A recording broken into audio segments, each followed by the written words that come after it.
S ಕಿಚನ್ಗೆ ಸ್ವಾಗತ. ಇವತ್ತಿನ ನಮ್ಮ ರೆಸಿಪಿ ಬದನೆಕಾಯಿ ಎಣ್ಗಾಯಿ ಮಾಡೋದು ಹೇಗೆ ಅಂತ ನೋಡ್ಕೊಳ್ಳೋಣ. ಮೊದಲಿಗೆ ಬಾಣಲಿಗೆ ಒಣಮೆಣಸಿನ್ಕಾಯಿ ಒಂದು 7ರಿಂದ 8 ಒಣಮೆಣಸಿನ್ಕಾಯಿ ಹಾಕ್ಕೋಬೇಕು. ಬ್ಯಾಡಗಿಕಾಯಿ ಒಂದು 6-7 ಮತ್ತು ಗುಂಟೂರ್ಕಾಯಿ ಒಂದು 2. ಇದನ್ನು 1 ಸ್ಪೂನ್ ಎಣ್ಣೆ ಹಾಕ್ಕೊಂಡು ಹುರ್ಕೋಬೇಕು. ಗ್ಯಾಸ್ ಸಿಮ್ಮಲ್ಲೇ ಇಟ್ಕೋಬೇಕು. ಇದನ್ನು ಹುರ್ಕೋಬೇಕು.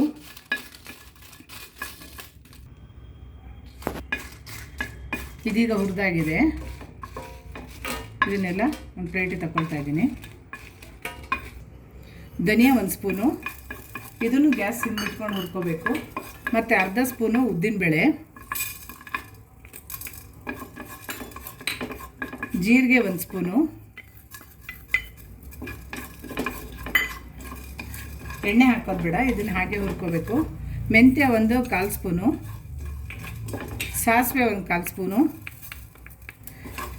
ಇದನ್ನೆಲ್ಲ ಕೆಂಪು ಹುರ್ಕೋಬೇಕು. ಕಡಲೆಬೇಳೆ ಅರ್ಧ ಸ್ಪೂನು ಮತ್ತು ಕಾಳುಮೆಣಸು 7ರಿಂದ 8. ಇವೆಲ್ಲ ಒಂದು ಸ್ವಲ್ಪ ಕೆಂಪಗಾಗಬೇಕು. ಕೆಂಪಗಾಗೋ ರೀತಿ ಹುರ್ಕೋಬೇಕು. ಇದ್ರ ಜೊತೆ 7ರಿಂದ 8 ಕರಿಬೇವಿನೆಲೆ ಎಲ್ಲ ಸಿಮ್ಮಲ್ಲೇ ನೀಟಾಗಿ ಹುರ್ಕೋಬೇಕು. ಇದೆಲ್ಲ ಹುರಿದಾಗಿದೆ. ಈಗ ಮಿಕ್ಸಿ ಜಾರ್ಗೆ ಹಾಕ್ಕೊಳ್ತಾ ಇದ್ದೀನಿ. ಎಲ್ಲ ಹುರಿದಿರೋ ಒಣಮೆಣಸಿನ್ಕಾಯಿನೂ ಹಾಕ್ಕೊಳ್ತಾ ಇದ್ದೀನಿ. ಎಲ್ಲ ಜಾರ್ಗೆ ಹಾಕ್ಕೋಬೇಕು. ಹಾಕ್ಕೊಂಡು 1-2 ಎಸಳು ಬೆಳ್ಳುಳ್ಳಿ ಹಾಗೆ ಹಾಕ್ಕೋಬೇಕು. ಒಂದು ಸ್ವಲ್ಪ ಬೆಲ್ಲ, ಸಿಹಿ ಬೇಡ ಅನ್ನೋರು ಹಾಕ್ಕೊಳ್ಳೋದು ಬೇಡ.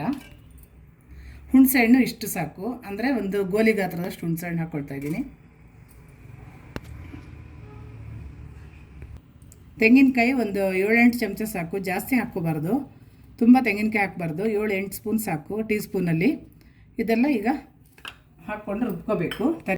ಒಂದು 1/4 ಸ್ಪೂನ್ ಅರಿಶಿನ ಪುಡಿ ಹಾಕ್ಕೊಳ್ತಾ ಇದ್ದೀನಿ. ಇದಕ್ಕೆ ಒಂದು 2 ಚಮಚ, 2ರಿಂದ 3 ಸ್ಪೂನ್ ಸಾಕು ನೀರು, ಜಾಸ್ತಿ ಹಾಕ್ಕೋಬಾರ್ದು. ಹಾಕ್ಕೊಂಡು ರುಬ್ಕೊಂಡು ತರ್ತೀನಿ. ಈಗ ಮಸಾಲೆ ಎಲ್ಲ ತರ್ತರಿಯಾಗಿ ರುಬ್ಕೊಂಬಂದಿದ್ದೀನಿ. ಈಗ ಬದನೆಕಾಯಿ ಆಲ್ರೆಡಿ ನಾನು ತೊಳೆದು ಈ ಥರ ಭಾಗ ಮಾಡಿ ಇಟ್ಕೊಂಡಿದ್ದೀನಿ. ಅದಕ್ಕೆ ಈ ಮಸಾಲೆನ ಒಂದೊಂದಾಗಿ ಈ ಥರ ಹೀಗೆ ಫಿಲ್ ಮಾಡ್ಕೋಬೇಕು. ಕ್ಲೀನಾಗಿ ಒಳಗೆ ಹೋಗೋ ರೀತಿ ಫಿಲ್ ಮಾಡ್ಕೋಬೇಕು ಒಂದೊಂದಾಗಿ. ಈ ಥರ ಕ್ಲೀನಾಗಿ ಹಿಂಗೆ ಭಾಗ ಮಾಡಿ ಇಟ್ಕೋಬೇಕು. ಫಸ್ಟೇ ಒರೆಸಿಟ್ಕೊಂಡಿದ್ದೀನಿ, ತೊಳೆದು ಎಲ್ಲ ಮಾಡಿ. ಈಗ ಇದಕ್ಕೆ ಈ ರೀತಿ ತುಂಬ್ಕೊಳ್ತಾ ಇದ್ದೀನಿ. ಎಲ್ಲ ಬದನೆಕಾಯಿಗೂ ಈ ರೀತಿ ತುಂಬಿಸ್ಕೋಬೇಕು. ಬಾಣಲಿಗೆ ಒಂದು ಸ್ವಲ್ಪ ಎಣ್ಣೆ ಹಾಕ್ಕೋಬೇಕು. ಎಣ್ಣೆಗಾಯಿ ಅಂದರೆ ಸ್ವಲ್ಪ ಎಣ್ಣೆ ಜಾಸ್ತಿ ಬೇಕು. ನಾನು ಸ್ವಲ್ಪ ಹಾಕ್ಕೊಂಡಿದ್ದೀನಿ, ಒಂದು 4ರಿಂದ 5 ಚಮಚ. ಸ್ವಲ್ಪ ಸಾಸಿವೆ ಹಾಕ್ಕೋಬೇಕು. ಮತ್ತು ಈರುಳ್ಳಿ ಸ್ವಲ್ಪ ಹೆಚ್ಚಿದ್ದು ಹಾಕಬೇಕು.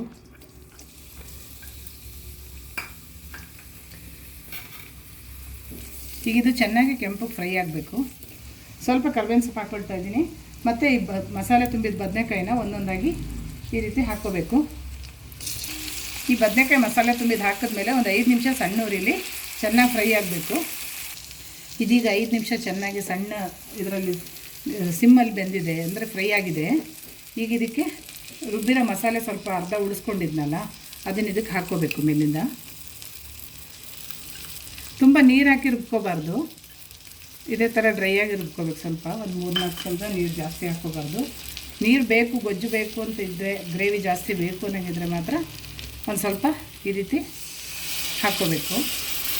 ಬೇಡ ಅಂದರೆ ಹಾಗೆ ಡ್ರೈ ಮಾಡ್ಕೋಬೋದು, ಫ್ರೈ ಥರ ಬೇಕು ಅನ್ನೋಂಗಿದ್ರೆ. ಈಗ ಇನ್ನೊಂದು 5 ನಿಮಿಷ ಈ ರೀತಿ ಮುಚ್ಚಿ ಬೇಯಿಸ್ಕೋಬೇಕು. ಈಗ ಇದು ಗೊಜ್ಜಿಂದ ಎಣ್ಣೆ ಈ ರೀತಿ ಸಪ್ರೇಟ್ ಆಗಬೇಕು. ಸಪ್ರೇಟ್ ಆಗಿದ್ದರೆ ಅದು ಬೆಂದಿದೆ ಅಂತ ಅರ್ಥ, ಮತ್ತು ಕರೆಕ್ಟಾಗಿ ಆಗಿದೆ ಅಂತ ಅರ್ಥ. ಈಗ ಇದು ರೆಡಿಯಾಗಿದೆ. ಈಗ ಟೇಸ್ಟ್ ಆಗಿರೋ ಎಣ್ಗಾಯಿ ರೆಡಿಯಾಗಿದೆ. ಈ ವಿಡಿಯೋ ಇಷ್ಟ ಆದರೆ ಲೈಕ್, ಶೇರ್, ಸಬ್ಸ್ಕ್ರೈಬ್ ಮಾಡ್ಕೊಳ್ಳಿ. ಮತ್ತು ಫ್ರೆಂಡ್ಸಿಗೆಲ್ಲ ಶೇರ್ ಮಾಡಿ, ಕಮೆಂಟ್ಸ್ ಮಾಡಿ ಹೇಗಾಗಿದೆ ಅಂತ ಟ್ರೈ ಮಾಡಿಬಿಟ್ಟು.